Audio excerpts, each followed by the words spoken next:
Welcome to A Lunch with Biggie, a podcast about small business and creatives sharing their stories and inspiring you.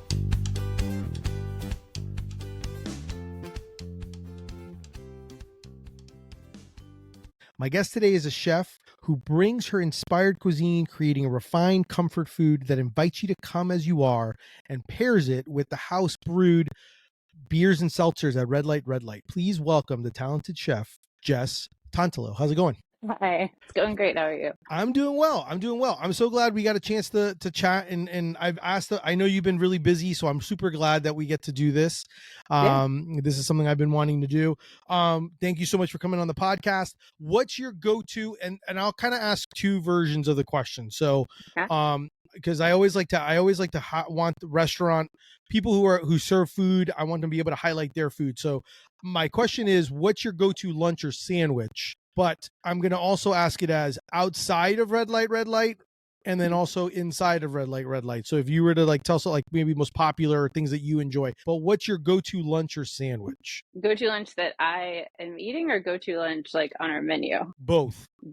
My go-to lunch on the menu is probably depending on the day, right? Because we have sort of this like wing day and then we have Friday.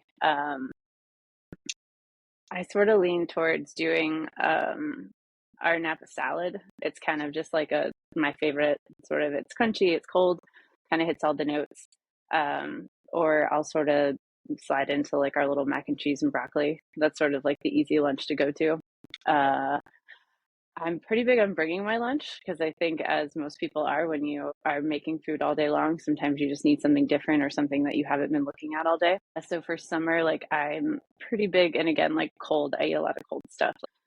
There's a tahini dressing that I can't quit right now. I usually do like cucumbers, heart of palm, everything seasoning, or like a hot smoked salmon, like pretty simple, like what I call like country club lunch, where it's just, it kind of sits on my desk and I can kind of eat it while I'm doing stuff, or like if I sit down to do some computer work. So it's like you can take a bite, move on. And then after that, I'm just trying to check the box that I actually got some protein in today. I love that though. I think that's super, super smart.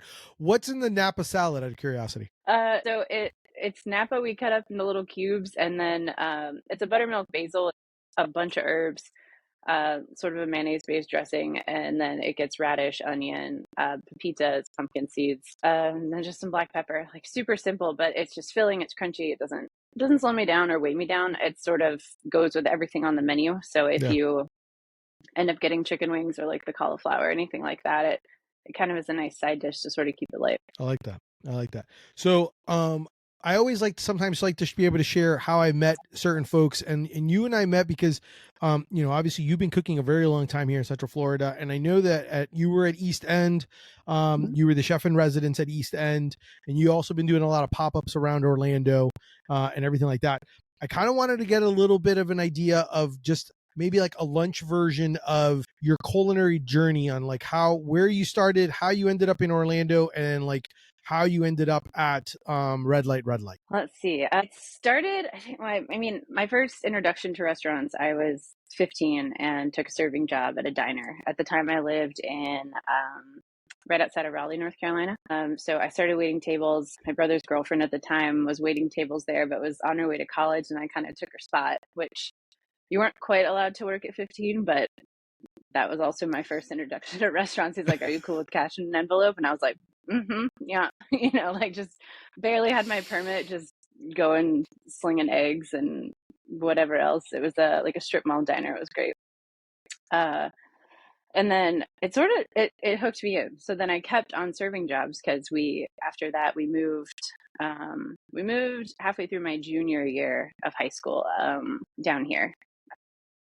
And it was a huge culture shock because I was sort of in a little bit more of a rural part of North Carolina, and then and I ended up going to Winter Springs, which was just like a complete different, like I was driving a 1983 Land Cruiser and it was super cool, but I got down here and it was no longer super cool, and I was like, I don't know what you guys mean. You could take this thing anywhere.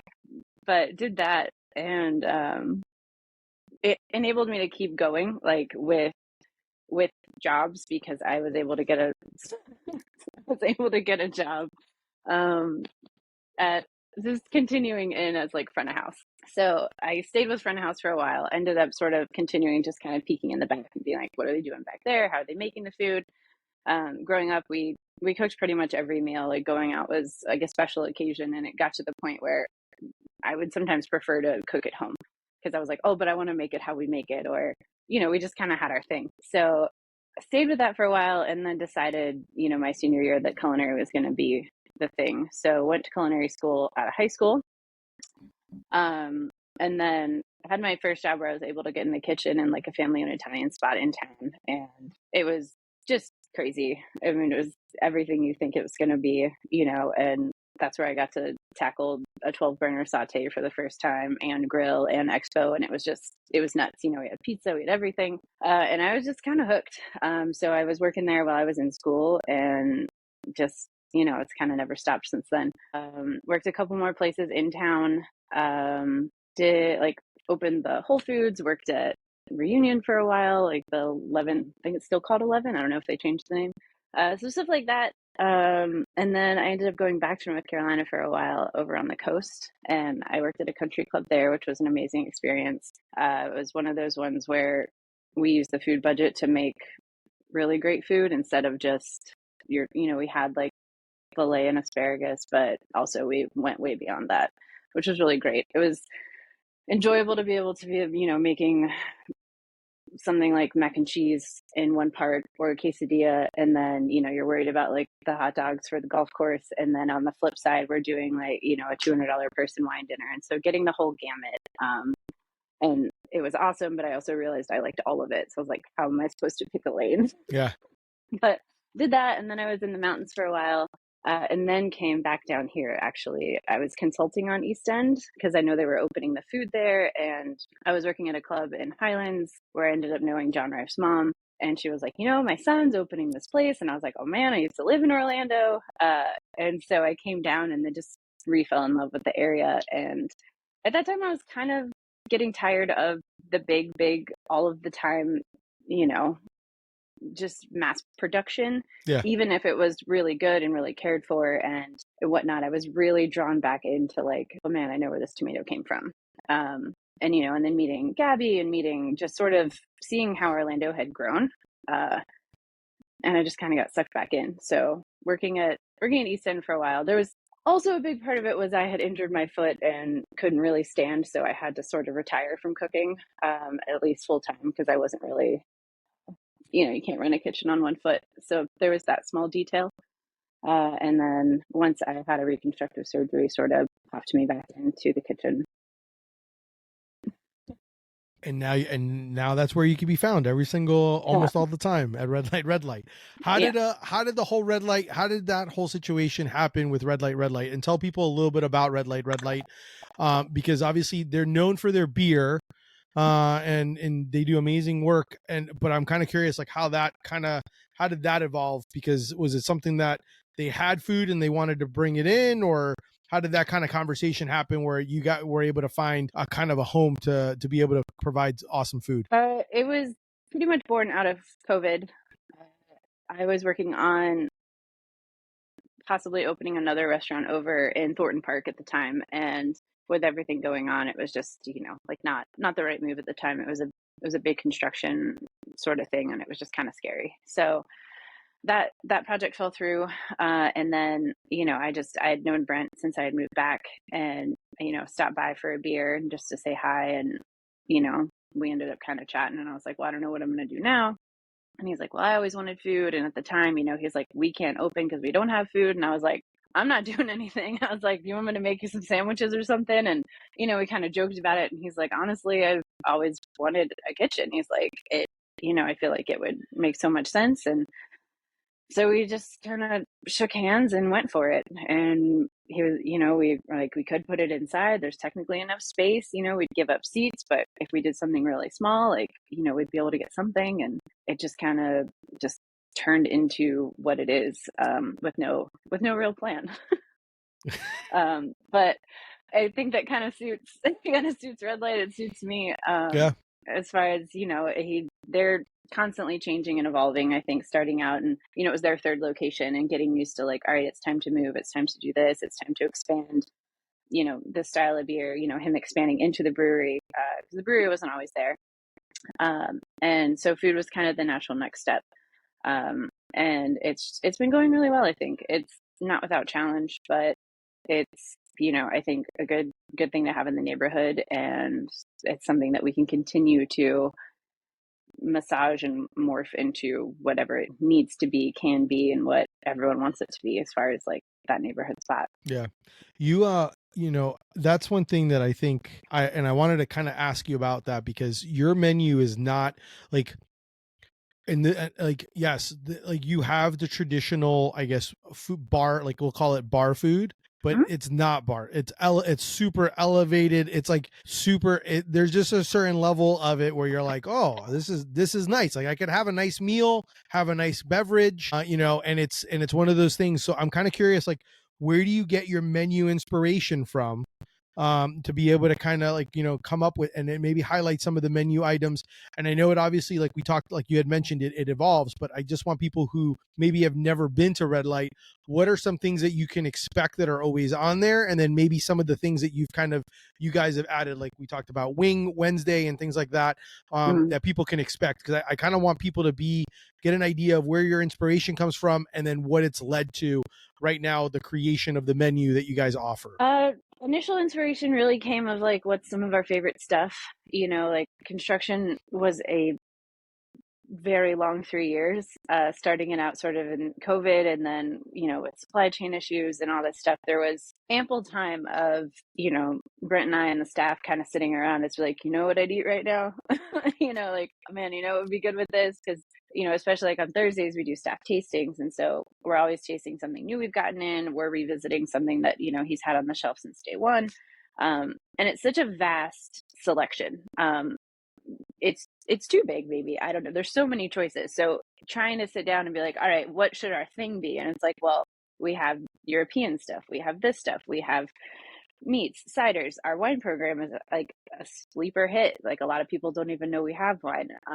We're so it's like we can touch on several countries, several styles. And I was like, how do we fit food into that, to where if you're drinking this Trappist ale, or you want a nice glass of this type of wine or this, it's like, how are you going to be able to pair something with everything without seeming like it's all over the place? Because even though we do have all these options, it doesn't feel all over the place. It's like, well, sure, we have IPAs, like we happen to have these, or hey, we have lagers, we have, and then that was a lot of our conversation. And a lot of it is stuff that Brent fell in love with traveling, like when he was in Czech Republic, or when he was here and he was there, like the pickled sausage that we have on the menu, like stuff like that. He's like, yeah, I love it. And it's like, that's sort of that pub vibe.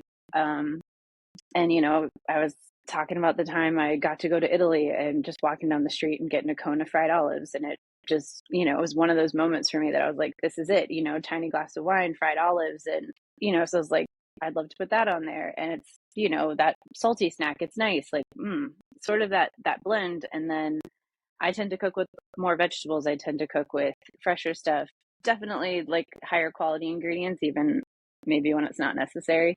But it kind of just comes from what's around, what's available, what we might be into that week, and what we think will pair well with something, if he's making a certain beer or it's just a certain time of year. So it's kind of fluid. No, and I think that's one of the things I like those, because you have some things that are kind of staples, but then you also have a variety where it's like you can come in and it gives you a reason to come in and be like, oh, well, I don't know what I'm in the mood for. Well, guess what? Just come to Red Light, Red Light, and just be able to see what Chef Jes is cooking up. And I think that's kind of one of the good things about it. Where I know you talked about. I'm always kind of curious on, and obviously I know, like you mentioned in your story about, being away, working in the front of the house and then kind of always looking in the back. But where do you think your love for food came from? Like, is there someone that brought that out, like, or was it just your time of just being just so curious about it that led you to go into the culinary field?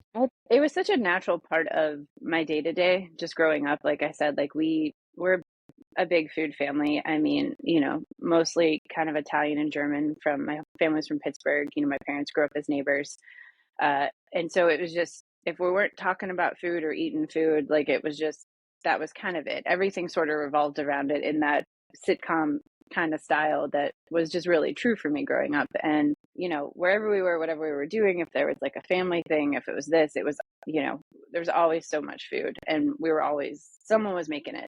All of us, you know, everyone was pitching in. It was just, I didn't know there was like a different way, right? Yeah. Like I knew restaurants existed, but we didn't really go as much. You know, and I think part of it, it was just also part of like my, you know, you come home, you help with dinner, you do your homework, if you have time left, you get to go outside and run around. You know, it's just very that old school sort of, Yeah. that's how the day went. I knew that on Sunday I was peeling 2 bulbs of garlic because we always make the garlic spaghetti on Sunday. It's just, I was like, all right, if I peel the garlic, get my room clean, then I can go do whatever I want to do. But it just kind of became something I enjoyed doing. I didn't mind helping in the kitchen, and it just kind of stuck. And I think my mom was always looking into, she was really health conscious towards, you know, once we were, you know, old enough, and, you know, so we were always getting these like weird grains and different stuff. So it was like, I didn't know what it was, but we were cooking it, and, you know, it was probably, it was more probably to make ends meet, where like these grains and things that were so affordable. But I was like, oh wow, what's this? That's great. And I don't know, like I've had all these different grains this week, and I didn't understand that it was probably because they were, you know, a couple pennies. Yeah. But you know, it kind of stuck with me, and I don't know, it just never quit, because I was always into some sort of art. You know, that was always the elective I chose. Not only because moving made it hard and it was kind of the only one available, but also I enjoyed it. It's always been an outlet for me. And it just kind of switched one day when I thought I was going to go more into like painting and sculpture. And I just started cooking. And then, I don't know, I just sort of left all the sketch pads behind, and it kind of Transition into recipe books. Do you, so it's so interesting, the fact of, because as you were talking about the whole idea of like, we didn't actually go out to eat a lot, and I jokingly so talk weird. about with my daughter about that, because my wife and I will talk about that, how like me growing up as well, like there wasn't eating out, like it was like eating out was a special occasion. Yeah, And it then was pizza night, or it yeah, was like, it was yeah, your birthday, or you were at a funeral. yep, Like, that's pretty much it. It was like yeah, that, or you're like, hey, we're going to a wedding or something like that, or yeah. like you're doing like some Or kind of, yeah, too many errands, and you were allowed to yep, get like fast food french fries, and you were like, whoa, yep. fancy today, like treat. Exactly. And Yeah. it's like so different than how it is now, in the sense of when it comes to that, like, I mean, because she's been brought up with like, oh, I like, we go like eating local and doing all that.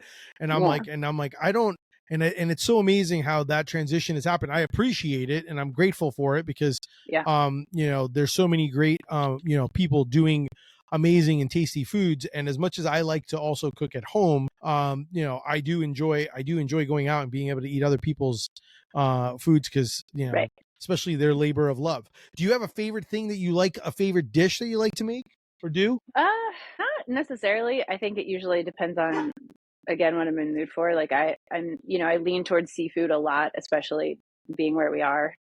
You know, I don't think it's a secret that I'm a huge fan of Wild Ocean. I feel like all the product they get in is just always so good. You know, the shrimp that we have available, like if I'm like, all right, I'm going to cook whatever I want, I'm probably going to go towards some kind of fish, some sort of seafood, and then, you know, whatever vegetables are around.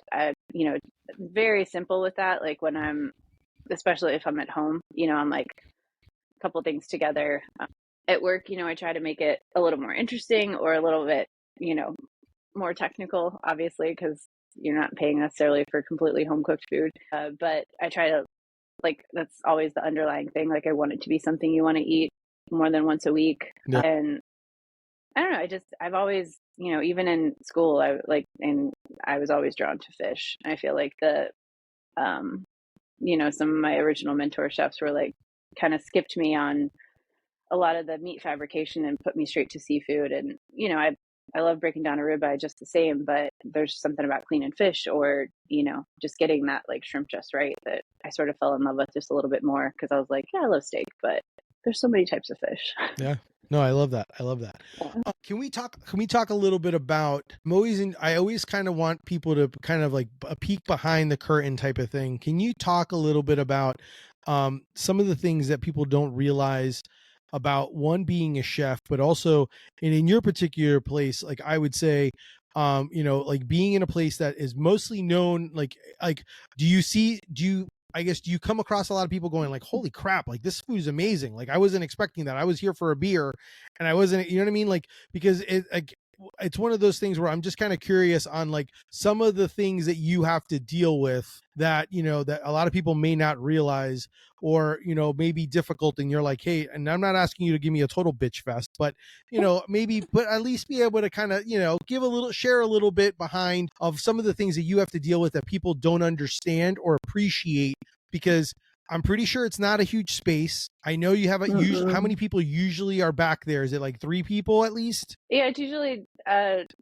yep, me being Right? one of the third. I Yep. like to think I'm, the world's best dishwasher when I can be, and that's just my role for the day, and Yeah. I think that's great. But But can you share a little bit about that? I think people would appreciate that or be able to understand that, just because and I think even business owners that are listening would be like, yeah, man, she preach. I was like, preach, Jess, because I'm like, they they got to deal with this, and a lot of people just don't realize that. yeah, it is not without challenge. I think still we get people that will be actively sitting inside red light and be like, "You have food?" And I was like, how'd you miss the giant pink block? Like, you can see right through it. We're just like, oh yeah, no, it's there. There's someone eating food right next to you. So that always makes us laugh. And I was like, I don't know. There's no type of marketing that will work if you being inside the building did not tip you off. But on that same regard, like, people have known red light and they come and they're like, I'm coming for this thing, and they're on their own journey. So I don't expect you to keep up with us. That's not, it's your job to come in and know that you want this thing that you want, which is great. But I think our big challenge has just been letting people know that there is a kitchen that exists, gaining that trust of like, do I want to eat seafood at a bar? Do I want to, try this out when it's just, you're not sure. And I think keeping that trust alive has been something that we've been working on regularly, which is always a challenge. And then, yes, it is a very, very petite space. Managing even just, I'm someone who I wish we had a huge walk-in, so every single shelf could just be labeled and that thing was always there, but it's not that way there. So I've had to let go of a lot of my just sort of, because it's just not there. And, I think East End taught me that a lot as well, because so many people in one spot where it's like, here's your little shelf. And if you're doing 10 things that day, you have to reorganize that shelf 10 times. So it was very much, we were like, all right, we don't want to take away, like we took away some of the barrels so that we could fit a 2-door in there, just so we could have a little bit of extra refrigeration. And it's a difficult choice, because you're like, well, that's Brent's favorite part, is brewing these barrels and making these like natural wild things. And I was like, well, also, where should I put butter? So it was a lot of, it was like, all right, you get this. And, it was definitely like moving in with someone, or like, can I have this part of the closet and you have that part of the closet? And, so managing orders and being like, all right, I can't really meet that minimum. I mean, I can, but there's physically nowhere to put the second case of it. So multiple orders throughout the week, just the things where it's like the million tiny thoughts that, you don't realize go into things. And I'm sure everyone can relate to it in their own life, where it's just getting from point A to point B. And sometimes there's, 17 decisions to get there. And then there's always a curveball. Yeah. So, I mean, that's definitely something. Obviously, there's no secret that prices are out of control. And, we like to use, I don't want to use certain levels of whatever, like, like the oil we use costs way too much, but, it's good oil. And I think it makes a difference so that things don't taste greasy and oily. And so it's hard to make that choice where it's like our margins are getting thinner by the day, but I don't want a tummy ache with something I'm going to saute in. So it's that part's really difficult, because you're just choosing to lose money basically a lot of the time. And it's hard, because like, we don't want to raise prices either, but what do you do when, eggs are eggs? And, it's like, all right, I'm going to try to cook some highlighted things that maybe use less eggs, but it's brunch. People want eggs. Like, it's breakfast burritos. Like, what are you not going to put eggs in them? But Yeah. it's like, we can't have market price breakfast burritos. That's too crazy of a world to live in. At least not yet. I mean, it'd be different if you were doing lobster rolls, then you could do market price and you were like, it's market you know, price. it's market price. It's market price eggs this week. Uh, so I think, those are the things I feel like people probably know. And then, just the logistics of, a lot of times where the menu comes from, and it's just like, all right, how many things can we fit in the drawers underneath here? Because there's not that much space. There's only so many pans that fit in the sandwich top. And so it's like, I'd love to put that on, but we don't have space for it. Or if we put that on, what are we taking off? And then, you're always balancing like who's working with you. Like, and I'm not making every single thing anymore. Like when I was in a little tent and it's one day. So I can't spend like 4 days making this one accoutrement. And I'm like, ta-da, I only need 50 of them and it's going to be great. It's like, no, we need to be able to do this in a timely fashion with, a small staff. And so it's those types of things that go into menus and logistics that sometimes steal the fun, because you can't spend all day making the thing you wish it could be, or you couldn't add that extra part on the dish because it's just too expensive right now, or not enough room. It kind of sucks. Yeah, or there's not enough room. I'm like, well, we can't do that because I can't fit another case anywhere, because I know we're having there's this many kegs coming in this week. It's a lot of same with the brewery. It's like, well, we'd brew that next thing, but there's no room in the cooler to put the next 10 kegs. So it's that constant thing. It's like, well, do we take off this tap where this tap's great too? And it's just that constant give and take. But yeah, I mean, the hardest for us is just figuring out to let people know we're there, that we have food, that we exist. And then I'm trying to make a atmosphere that is a positive place to work, that isn't scary, that isn't,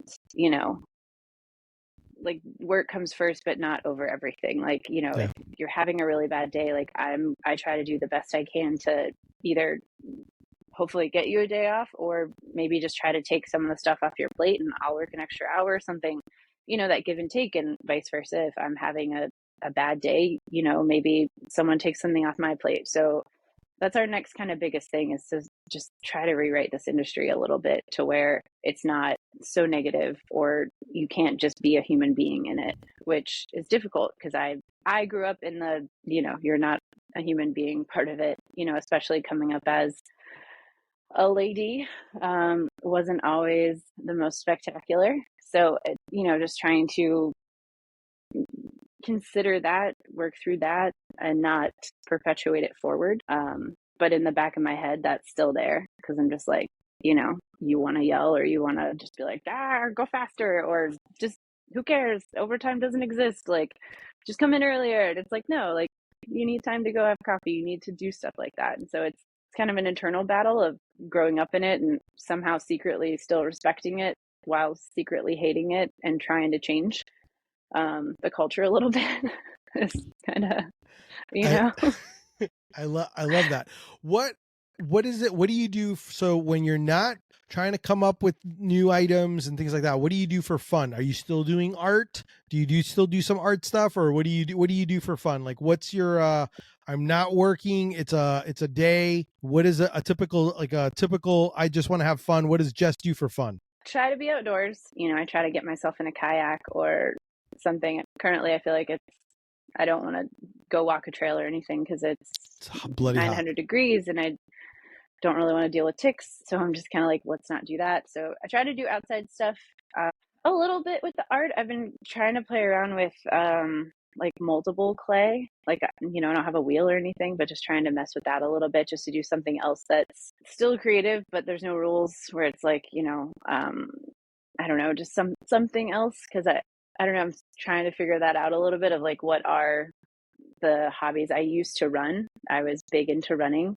And I, obviously lost that with my foot. So it's like, I used to just like to get up and just run a couple miles. And so replacing that with something else that feels like an outlet that isn't, that, I don't know. So trying to figure that out a little bit still, but usually just something outside, even if it's like go walking bee gardens or something like that is usually it. And then otherwise really just trying to catch up with friends, because, I work opposite a lot of what my friends are working. And so it's like, hey, it's Tuesday. Can we go get dinner? Can we do something like that?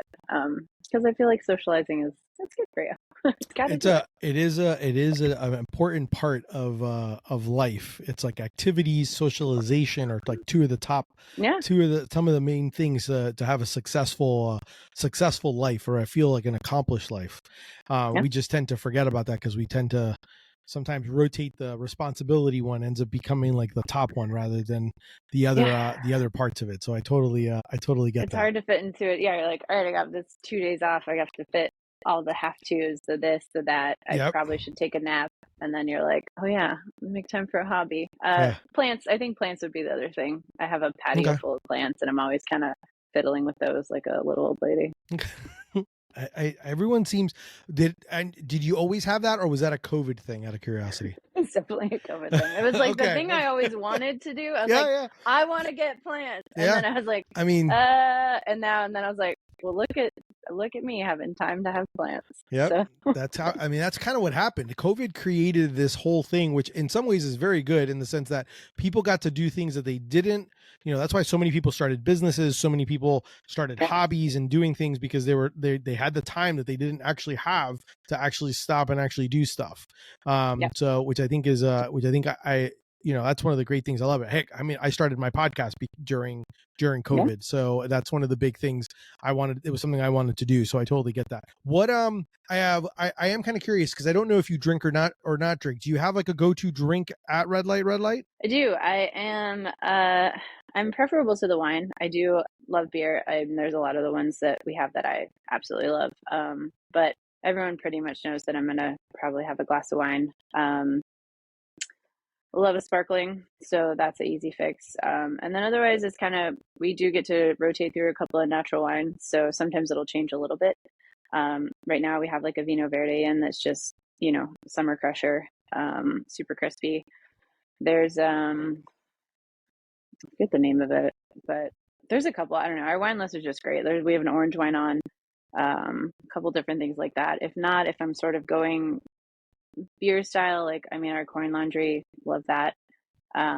Duchess is one of my favorites. It's kind of like a sour.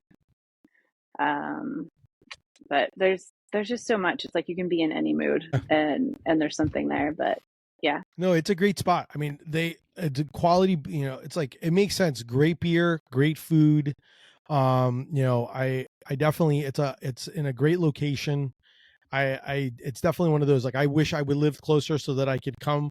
I know a lot of people that come up more often and they're like regulars in the sense that they love it there, and I'm jealous because I'm never close enough. So it's like I have to come. Like the last time I came, obviously I got to see you. I got to have Wing Wednesday because obviously awarded. It was a foodie award winner, so that's one of the things. Like, don't sleep on the food. I mean, definitely. And what I also love about the fact that, like, you have a variety of different wings. Wings were delicious, but I also love the fact that it comes like served with rice, which is not like a tradition. So it's almost like a meal. It was like a nice meal. It wasn't like, oh, you're having just like fried wings and fries, even though I did have your fries, and your fries are killer as well.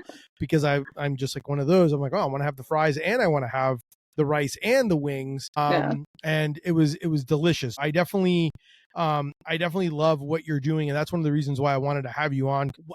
You and I have been talking about me wanting to have chat with you for, like, I want to say, I could safely say years. I could safely say years on it, and then every single time. And a lot of it was also because I wanted to make sure that you were, and I know a lot of the conversation for us was always like, well, we're not set up totally yet on RedLight. I was like, so I'm like, let's wait till that, because I'm like, I wanted to make sure that I had that. I had a question. I have two more questions for you. One is, obviously your patty melts. I know you love a good patty melt. And so I kind of want to know, what is it that you love about a good patty melt? And is there any tips or tricks for someone wanting to make a patty melt at home, or or obviously they can come and eat one when you have it when you follow them online and see it. But do you have any tips or tricks on when you're making it at home, a good patty melt? Patty melt. I keep it pretty simple. I like we get a fresh grind in, with sort of like the fat's a little bit bigger on the grind, which is what I appreciate about it, because it's such a, it's a nice hard sear on it. And so you have the nice fat pockets that, for me, like when you bite it, it breaks off really nicely, and then you get that nice like crispy crust on the sear. It made them square recently, which has been my favorite thing. So now it's like square bread, square cheese, square Love it. patty. Love it. Which is fun, and that way you just get the 4 crispy corners. I like it on a sourdough, but honestly, I mean, I'm a sucker for rye as well. I just, started with the sourdough and I feel like that little bit of tang kind of cuts through the amount of fat. And then really it comes down to your onions after that. Like, I don't actually put a sauce on mine, which is pretty controversial. But I I leave the caramelized onions pretty wet. And so it kind of, I think with that, and, it's a quick, fast sear that it's 3 pieces of cheese on mine. Sometimes 2 works, sometimes this works, but the thickness of them for me, it's like enough where like you get the cheese and it helps like sort of coat everything. And then I like a thinner bread on mine as well, so that it's sort of like equal parts of everything. Which comes down to preference. Like, I feel like if it's a bread that's like thicker and sort of, it'll kind of absorb too much of the onion, and like the beef juices. And then I feel like the bread's really good, and then my burger gets a little dry. Yeah. And you don't appreciate the meat then, you don't, yeah. Cause otherwise the juice ends up on the plate where you can like still get at it. Yeah.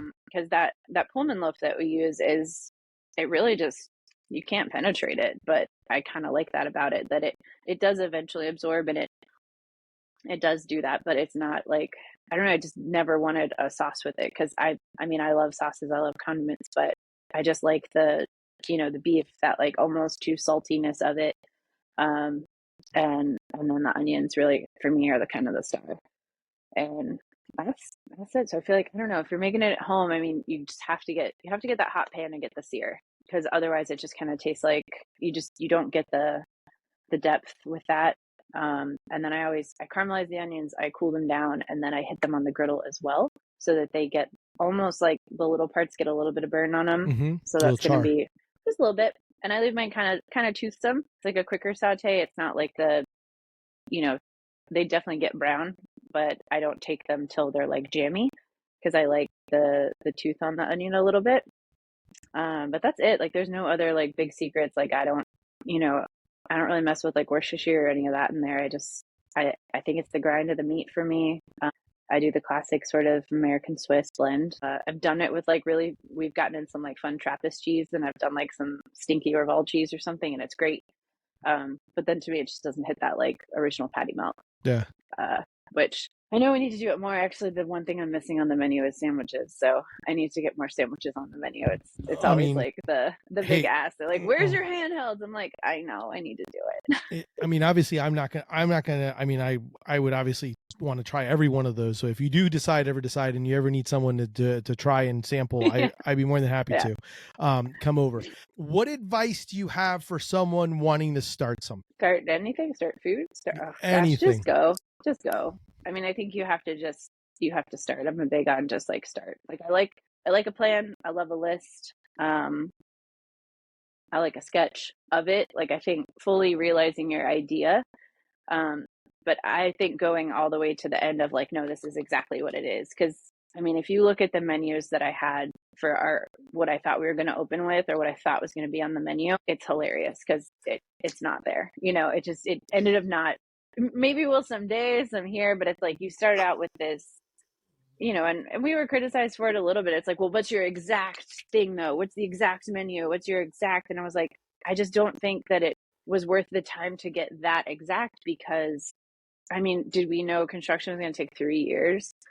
Did we, and it's just, then you hit there and it's like, oh, okay, well, that thing's not available anymore. Or, hey, you know what, this is the staff I have, and I want to use their skill sets to an advantage. And if that, if this is the schedule, it's going to work. And I think that's true for most ideas, where you can get there and it's like, here's my very solid plan, but leaving that little bit of room for wiggle is pretty important. But if you never start, then you never kind of get anywhere. And, it's that same thing with keeping, like when something doesn't work out, I don't think it's negative. I think it's just a learning experience. I think it's fun. I don't know, like trying things that are hard. I try to always, like I've done a little competition or two, and I was absolutely terrified, and I was like, I have no idea what I'm doing, but just smile and wave. And by the end of it, you're like, oh, wow, I learned this, or I met this person. And just enjoying the journey, I think, Yeah. is the most important part. Because even when, like I always say, like with, had I not ever broke my foot, like I would have, the path I was planning to be on, I don't know that would have been where it should have been, or it really taught me all these things in the aftermath. And so when that setback happens, if it happens, just letting it, and not beating yourself up about it too much, because Yeah. it's never, I think also it's never too late. I mean, I had to take like 10 years off from kitchens, and then I was like, I'm probably way too old to do this now. And I probably am, but it's fine. Like you just kind of keep going. And that's why you have friends to have fun with on the way. And I don't know, I think just doing it, even if you do it and it doesn't work out, you can be like, oh yeah, I did that thing. Not every single day works out, and Yeah. I think that's all right. Would you say that's a motto that you have, that you live by? Do you have like a motto or a mantra or anything like that you live by? Do I? I don't know. I say all that, but I am definitely like a do more, plan it out, like, kind of nitpicky kind of person. Um, I think maybe, I don't know, actually, I've never really thought about it. Trust me, I don't have one either. I'm just Yeah. always curious. Like I I will sometimes follow some idea, like progress over perfection, because I tend to also be the same way, where I have certain things where you have a certain idea of how things are supposed to look or want to be or do or list, Right. and sometimes, but then you get kind of caught in the weeds sometimes when then nothing gets done. Oh, every day. Yeah. Every day there's like some curveball, whether it's like personal or out the traffic, work, like whatever it is, there's always like something. And so that's sort of just like, I try not to just get like all worked up over it, or it's like, all right, well, that is very inconvenient, unfortunate, whatever it is, it's like, all right, well, how much time are you going to spend being sort of in the gutter about it? And then you're like, all right, you got to feel your feelings. You can be mad. You can scream at the wall, go eat a cookie, whatever it is you do. And then, it's like, all right, well, the day doesn't stop. And so it's, which is absolutely exhausting and hard. But I don't know. It's not really another, what else do you do? Yeah. What else can you do? It's just like, at the end of the day, you did it. Where can people follow you, and where can they go and support, and tell people where RedLight is? I'll put it all in the show notes as well. Yeah. But that way, if people want to follow you on social, and also follow RedLight, provide all the socials. It'll be in the show notes as well. But just as people are listening, maybe scrolling on their phones, they could start giving you a follow and checking things out. Yeah, I do a really terrible job at Instagram, but I'm on there. It's Chef Jes, with one S, Tantalo, and then RedLight is RedLight. Pretty much we're Instagramming. I think Erica also shares on Facebook. And yeah, I wish I had time to be more available on Instagram, but I'll hit you back in a DM. But man, am I bad about posting. I mean, well, you are you are working a lot and prepping and doing all these other things, so it's a little bit difficult. It's always nice to be able to say like, oh, I would love to create more content and be able to post what we're doing and what we're having. And sometimes it's just like, I'm just going to share it. I'll just share whatever someone else has or whatever. Because sometimes I'm like, if I remember to snap a photo or get a little thing, and so I sort of will try to like send it to Erica, because I have a bunch of things that I've attempted. I was like, you know what, I'm gonna take little videos of this today, and by the end of the day, I'm gonna do a little thing, and I'm gonna put music to it, and it's gonna be great. And then it's not. It never happens. Like it's 8:00. All of a sudden, I'm like, well, we've already did it. We sold it. I don't know. Like we got like one quick photo, and I'm just like, I don't know. There's not enough time in the day. Like, no, I get it. Hey, I get it. I that's my life. So I totally understand you. I totally understand how that goes. Jess, I really do appreciate you being on.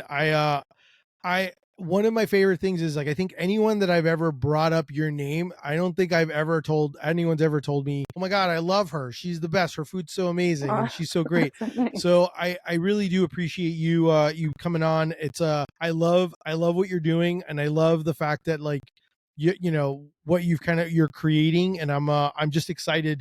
I'm just excited that we get to eat your food. So I really do thank you very much for being on and being a guest. That's our show for today. So thank you so much to Chef Jess Tantalo. Is that the proper way? Tantalo? I don't even know. There's Yeah, like tomato. sure. They're good. For being on the show. Definitely make sure to check them out. If you're hungry, want something to drink, I got a spot for you. Go to Red Light. You'll love it. Food, and the best part about it is the menu changes. There's always some classics, but there's always going to be something delicious there. If you're lucky, I got to have one of her chicken biscuits. So chicken biscuit is what I had, right? Holy cow, that was delicious. I had the chicken biscuits. I've had the wings. I'm slowly trying to check boxes off because her food's amazing. I am going to go patty melt when she gets patty melt again because I know I didn't call you on Sunday. No, I thought about it. And I would have because it was Father's Day, and I would have totally been like, "That's what I'm having for Father's Day." But it's okay. Well, we're threatening to put him on for all of summer, so we'll see. Really? I think maybe just that'll be our trial of we'll launch with the patty melt, and maybe I'll get some more sandwiches on, and commit to the and bit. Even if it's just a patty melt, it's all good. I truly appreciate it. I love your food's great, and even if it's no handhelds, I will still keep trying different foods from you. So if you're making it, I'm eating it. So I do appreciate it. If you enjoyed the show, definitely make sure to subscribe, tell your friends, share it. If you want to support me, check out my brand, Deli Fresh Threads. And obviously, till next time, keep eating sandwiches and follow your passion. Thanks, everyone.